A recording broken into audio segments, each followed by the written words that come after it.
Well, Scotland against England, that 150th anniversary match coming up on Tuesday at Hampden Park. Everybody loves a game against the old enemy, and I'm delighted to say I'm going to speak to a man now who spilled blood for England, former captain Terry Butcher, Hall of Famer, and a man, undoubtedly, Terry, who loved that fixture. Oh, I adored it. I didn't like the Wembley fixture very much because you Scottish people used to come down and just take over the place.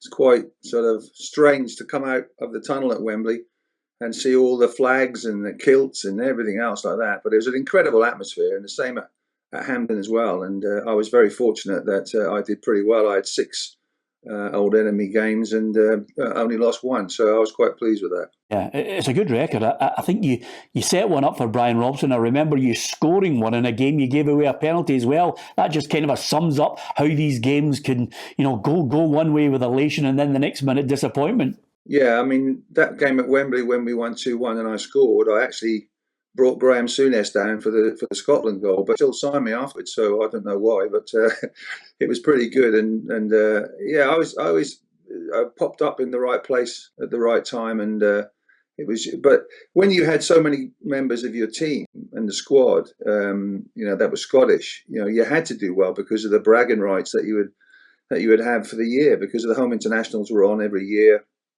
and you had to make sure that you won. So you sort of kept the Scottish boys quiet. George Burley, Alan Brazil, especially, couldn't keep him quiet now, but you could keep him quiet then. And Johnny Walk, of course, so when we were at Ipswich. And then with Rangers, it was a lot of Scottish players there, and you're playing against teammates as well, which is really, really difficult. But you just kick them like you kicked everybody else. Yeah.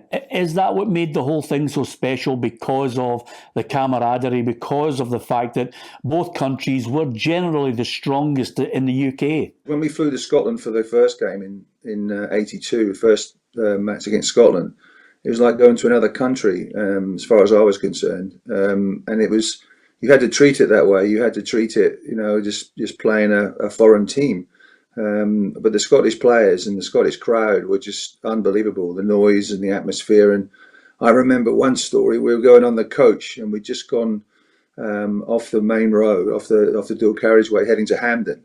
And we had to stop in traffic, and it was right outside a bar, and this Scottish supporter came out with his kilt and his Glengarry and his bottle of whiskey in his hand, and he saw the England team pass and recognised a few of the faces on there and just went over and head-butted the coach, and it knocked him out, and he just fell back on his kilt on the curb, and the police had to come and get him and revive him. So then we drove away. It was quite a little bit scary, but a little bit funny at the same time, but obviously not for the guy that knocked himself unconscious. Yeah, I was going to say to you, you've been, a key player for England, 77 caps. You also were in the Scotland coaching staff as assistant to George Burley. Did that give you a kind of a inside the enemy camp, feeling of what it was like, Scotland against England? Well, no, I already knew, but it was just being with mixing with the best players that Scotland had at the time, and it was a real honour and a real privilege. And you ask the boys to go and train and do this and do that, and the drills we did and everything else, and it was wonderful to see, because they were the elite. And it was really nice when you travelled away with the Tartan Army. I was only called one derogatory name, I think, when we were boarding the bus in Macedonia for the first game, and I think that came from our squad, let alone the fans. So it was great. They treated me really well, and I did say to George at the time, "Are you mad? Why would you want me to be assistant manager?" But I was very honoured and very, very proud, and I just felt I really enjoyed in Scotland to qualify for the World Cup, and also wanted Scotland to do well. I still want Scotland to do well, but not on Tuesday.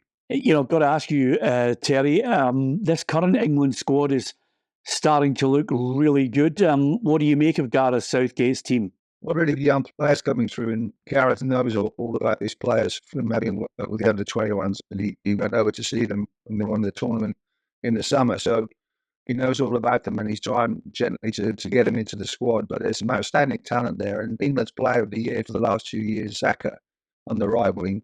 That's going to be a really interesting battle because he's up against Andy Robertson and obviously Tierney as well. So 2 excellent left backs for Scotland, and that's England's strongest area. But they have talent all the way around that squad. Jack Grealish, I think, is out of the squad, but they've got unbelievable talent, unbelievable players, and of course Eric Kane.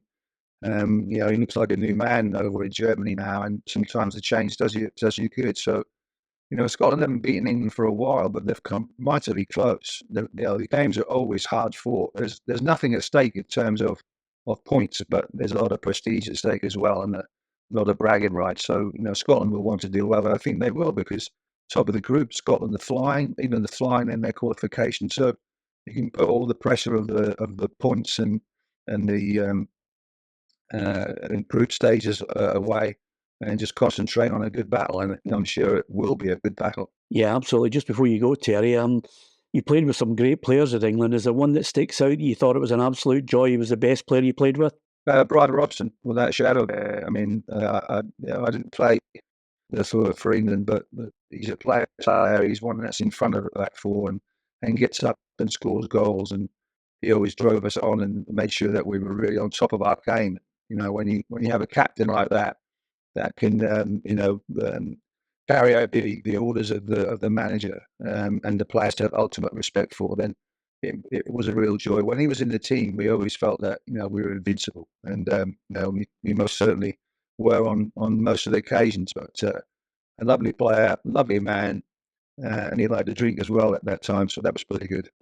And the best Scotland player you played against? Best Scotland player I played against? Well, Graham Souness was pretty good. He couldn't get close to him to kick him. I did try a few times when he mentioned it to my area. I think probably Kenny Dalglish, when you think about his movement and his touch and his awareness, his dry humour as well. If you could get to talk to him, although I couldn't really understand a lot of what he said. So he was a wonderful player, and he was an elusive player, a difficult player to mark for Liverpool. But when he came to Scotland, he was exceptional. And of course, you got people like David Cooper. I didn't play against Davey that much for Scotland, but I knew all about him from Rangers. But Scotland have had some wonderful players, and I think Stevie Clark is humbled up, and now they have a really, really good team.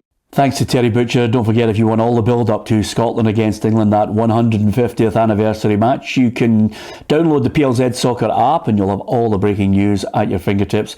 And don't forget to subscribe to PLZ Soccer's YouTube channel for all the latest ahead of the match against the old enemy. It's Tuesday, Scotland versus England at Hampden Park.